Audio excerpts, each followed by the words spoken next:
Hello, I'm Annabel Brodie-Smith, Communications Director of the Association of Investment Companies. Today we're taking a look at the prospects for the venture capital trust sector in 2017. Venture capital trusts, commonly known as VCTs, provide finance to some of the most dynamic, small companies in the UK to help them grow. Though the companies that VCTs invest in start small and are high risk, they can grow into household names, helping to create jobs and generate economic growth. So the government offers generous tax breaks to compensate for the risks involved. Now, 2016 was a solid year for VCTs in performance terms, with the average VCT up 6%, and the fundraising was the third highest ever. So let's see what our managers think about the opportunities for VCTs. Patrick Reeve, Managing Partner, Albion Ventures, who manage the Albion VCTs, and David Hall, Managing Director, YFM Equity Partners, Advisor to British Smaller Companies VCTs. Right, on to the first question. Patrick, is there strong demand for VCTs this tax year? It is, Annabel. Very good demand this year, and I think it's probably for three reasons. Firstly, I think that the decline in pension attractivity to investors means that investors need to put some of their money somewhere else that's also tax advantaged. Secondly, dividends paid by VCT tend to be very high and tax-free, and in a time of low interest rates that becomes quite important. And then thirdly, as you said, the performance has been overall pretty good over the past while. How about you, David? Have you got any other further thoughts on why demand is so strong? Well, there's a couple of reasons as to what's happening this year. It's not just strong demand. I think also there's a slight shortage of supply. So investors are trying to have to get their skates on at the moment because there's less product available for them to invest in at the end of the tax year. So you're finding a little bit of a scramble now.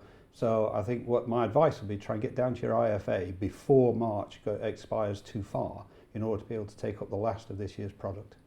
So there's more demand than there is supply? I think so this year, and I think even though I think ultimately the amount of money that we raised will be about the same as last year. Interesting. So where are you finding opportunities for your portfolio, David? UK PLC is resilient at the moment, which is really good. There are two things which I think are really attractive. The first is there remains a strong geographical spread of investment throughout the UK. So we're seeing still strong demand from UK small businesses, from whether it's Workington or whether it's Basingstoke, which is good. In terms of sectors, there are some growth sectors that we're seeing, and I would say particularly interesting at the moment are areas to do with security and health, largely because those things are things that people tend to worry about. Or have got approaching ahead of them. So there are more old people, so health and health-related things are very strong, and security at the moment is an area that people are worried about, and there's lots of product being developed in that area. So now Patrick, where are you finding opportunities? Which sectors? So we take quite a thematic approach, and as venture capitalists we try and see where the world is changing, where that change results in both growth and the creation of value, and then we try and follow that and support that growth and value. So like Dave, healthcare, including medical technology, also parts of life sciences we look at very closely, and we've done a lot of work in. Also other areas such as education, which rather like health, it can never go away. You can never do too much education. And certain parts of IT, so for instance, understanding and using big data is a big theme at the moment. So can you give me an example of a company that you've invested in and what you've done to help it to grow? Because I think that's what really brings it to life, this work you're doing in venture capital. I'll just describe one that's very close to my heart, because I think it does a lot of good as well as being a very interesting product. A business called Dices, which has developed a new way of screening for cervical cancer through spectroscopy, which is just a way of examining how light reflects off a damp surface. And it's increased the detection rates enormously, from about 50% up to 90%. And we're now selling machines into the US as well as the NHS, and into Europe and into Western Asia as well. So it's quite exciting. We've had about 100,000 examinations so far, and in doing that, we've detected many undetectable previously tumours. So it's begun to save lives, and that's all really exciting. That does sound very exciting, and saving lives couldn't be better, really. It is the big thing. David, what company would you like to tell me about? The example I'm going to give you is at a different end of the scale, right? Which is it's a retail business that was only 3 shops when we started investing. A business called Go Outdoors, which sold tents. And it had a very simple thesis that rather than sell direct off the high street, it was going to move into out-of-town stores and offer a very wide range. It had an original business plan that said it could get to 10 stores in the UK, and probably the UK maximum would be 25 to 30 stores.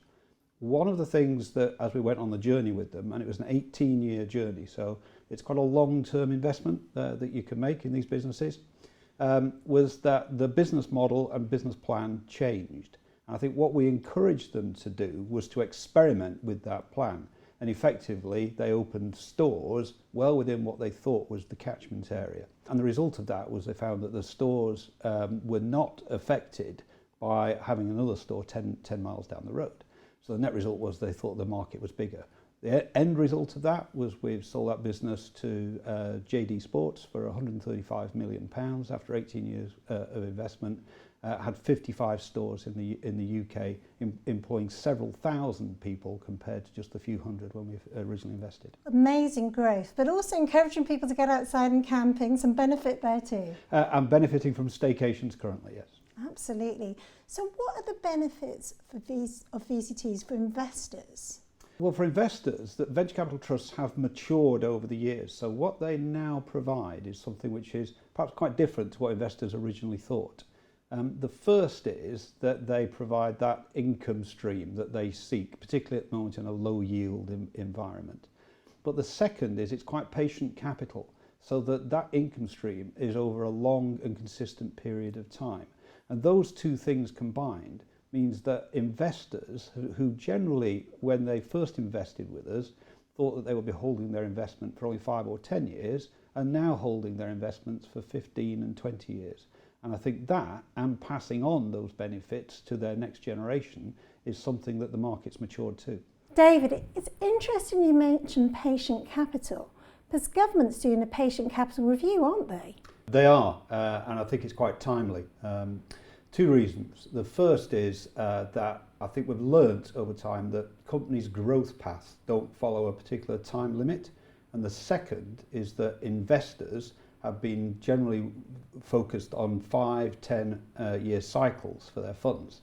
And I think the review of patient capital is really well timed, because what that's going to show, I think, is that we need to lengthen the life of funds to allow funds to be able to back their winners over a long period of time. Yeah, interesting. And 18 years is a long time to invest in a company. It is indeed. You almost get the key to the door of that. Actually, what are the benefits for investors of VCTs? I think the other one to mention is it gives investors access to an asset class that they'd never have access to otherwise.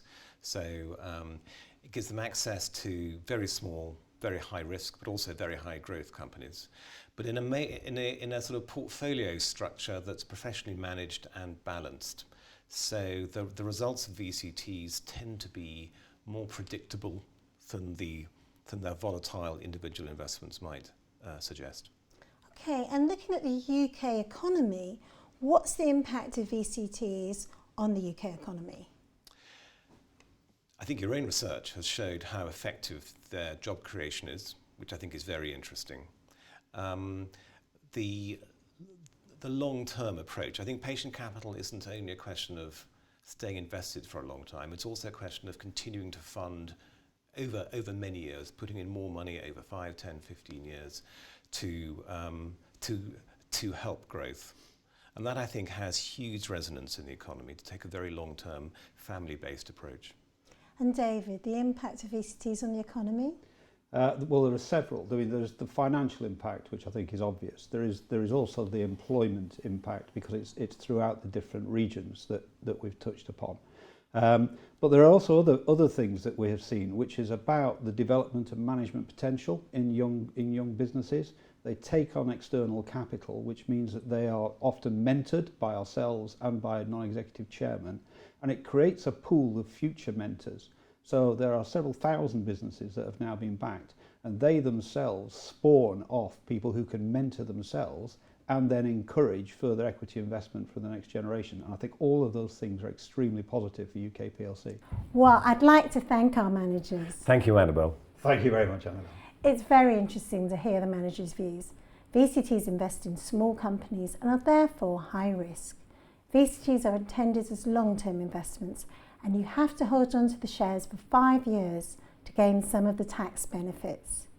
If you are in any doubt whether or which VCTs are suitable for you, you should take independent financial advice.